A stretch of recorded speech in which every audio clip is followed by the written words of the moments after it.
Alors que l'on croyait la fin de la partie du match FECAFOOT-MINSEP terminée, la remise en jeu a été sifflée ce 3 juin 2024 avec la confiscation des équipements de jeu de l'équipe des Lions Indomptables par la Fédération camerounaise de football.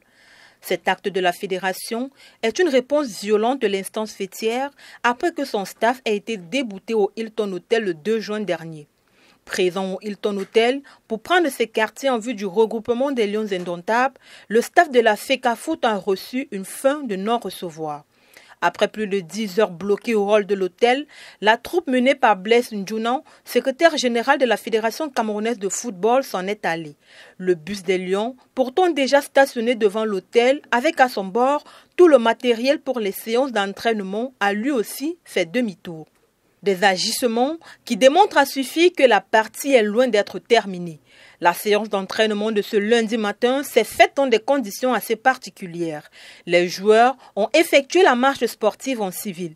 Une situation qui plombe le début du stage. À 5 jours du match face au Cap-Vert samedi à Yaoundé pour le compte de la 3e journée des éliminatoires de la Coupe du Monde 2026, la situation est évidemment préoccupante.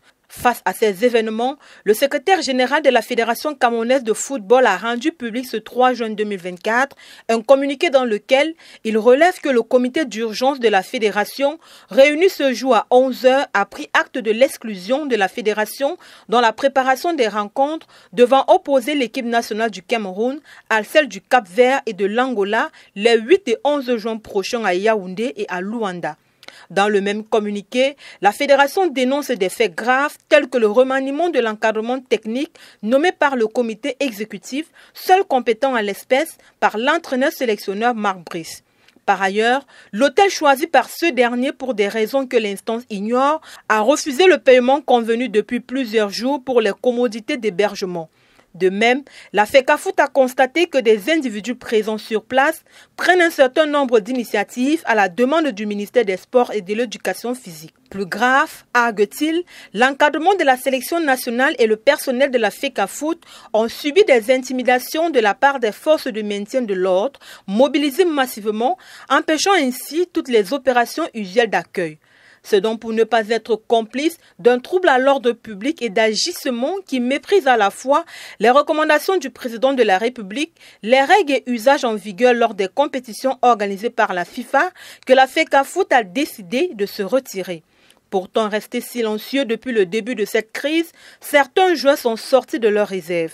C'est le cas de l'international camerounais Mouminga Maleu qui a envoyé un message fort aux dirigeants de l'équipe nationale sur son compte Instagram.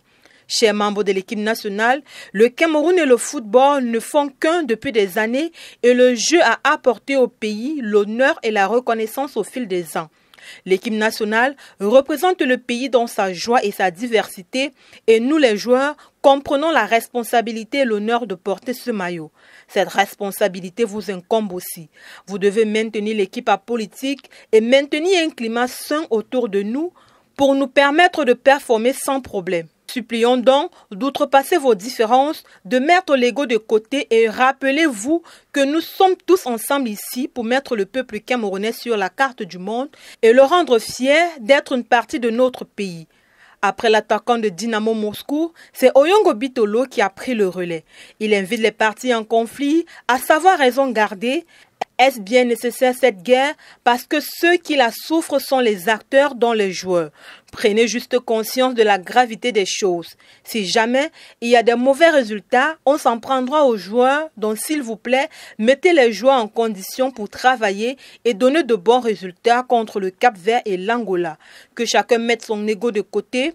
Luttez dans les bureaux, laissez-nous les terrains. Notre Cameroun à tous, a-t-il relevé. Pablo Nouran Fuster, député PCRN KTL, a fait une sortie sur son compte Facebook. Même s'il y a n'importe quel problème, il ne faut pas confisquer le ballon ni les maillots s'il vous plaît, a-t-elle relevé. Jusqu'ici, la situation reste tendue. La FECAFOOT tient à imposer ses idées et de l'autre côté, le MINSEP qui ne lâche pas prise.